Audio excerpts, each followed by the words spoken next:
I'm thinking about playing soundbite 4 again. I think this is profound, what we just heard. But before that, I have 3 different stories here. Antifa protesters crash Heather Heyer's funeral. This is the young woman that was run down by that lunatic in the car in Charlottesville. Group of anti-fascist protesters armed with purple shields and bats showed up to the Wednesday funeral, the memorial, of Heather Heyer. Antifa decided to crash the funeral. According to thehill.com, this is not from Breitbart or whatever people might think is some tilted site. Not that Breitbart is. I'm telling you what they think. Anti-fascist activists just shown up outside the theater with baseball bats and purple shields. Group now swarmed by reporters, honestly dumb to roll up with bats to a memorial service and expect that's not what the media will focus on. Tell me, have you seen this?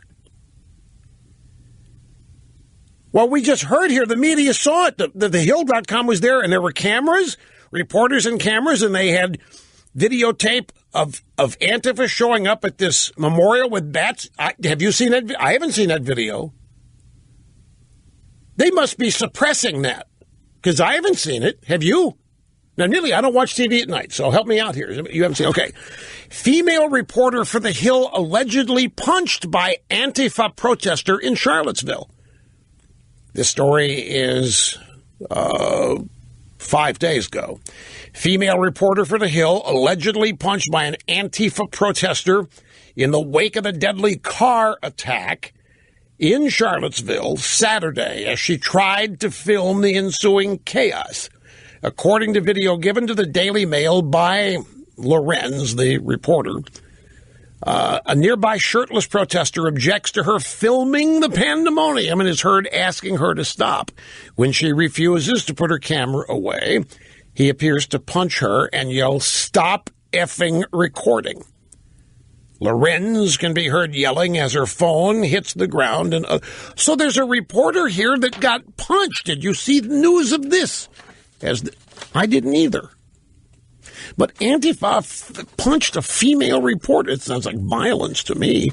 And the next one, College Republicans chapter president attacked at vigil for woman killed in Charlottesville.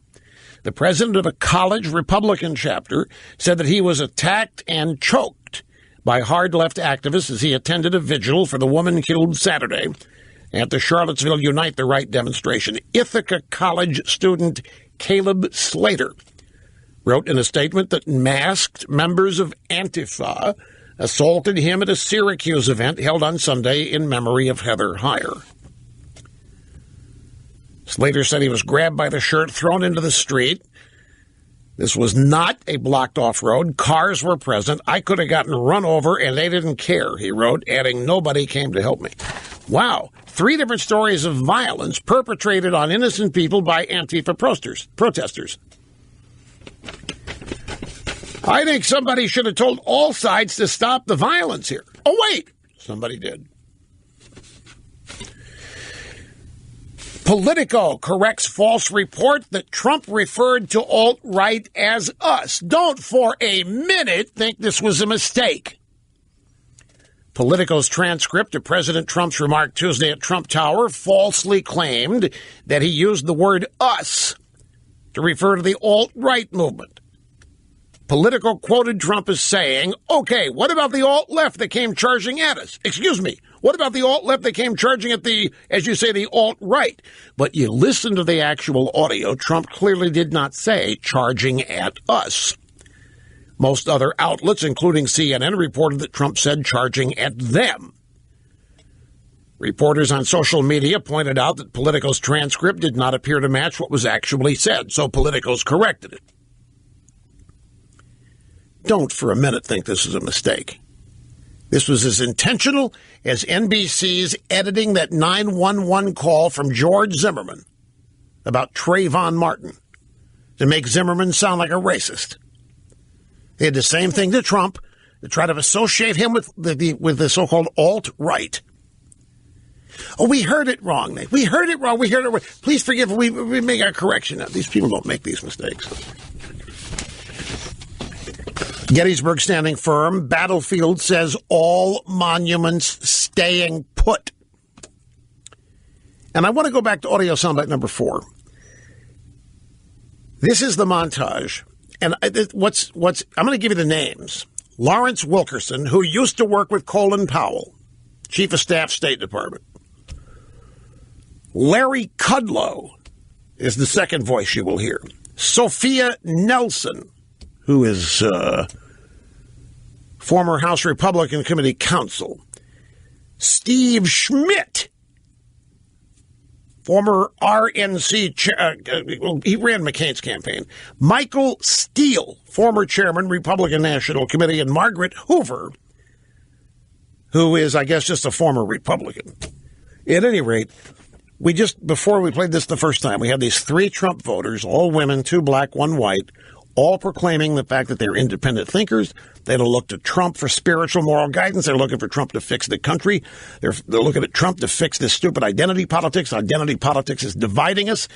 We've got to stop this. Trump is not a racist. We don't think he's a bigot. We don't buy any of this. Listen to these Republicans, though. These are inside the Beltway Republicans. Listen to the way they talk about themselves, or actually other Republicans in the party. My Republican Party has racists all over it. Ever since Nixon's Southern strategy, we've had that element to deal with. William F. Buckley read the John Birchers out of the conservative movement. Everybody in the Republican Party and the Conservative Party has to do likewise with this crazy group. I've been in the Republican Party a long time. The GOP has gone away from its roots after the Nixon Southern strategy. The Southern strategy, the dog whistles that have played out by too many Republican campaigns over the last 40 years. The problem is a political one for the Republican Party, because this taint is on your house, too. It is specific to Republicans because Republicans have a history in modern American history in the 20th century of too often being too close to that line of bigotry. That is just absolute BS. These are the people that ran the campaigns that they're talking about. Wilkerson and Steve Schmidt ran McCain's campaign, but listen to the way they talk about their own party. It sounds exactly the way the media talks about Republicans. And these are inside the Beltway Republicans. And who do they curry favor with? I mean, this is outrageous to say it's specific to Republicans. Racism. Because Republicans have a history in modern American history of being too close to bigotry. And these are self-described Republicans, and they're out ripping other Republicans and conservatives as impure. Disconnect is large, it is huge, and it's all a part of being inside the Beltway and not having the slightest idea what people out there in America really think, do, behave, act.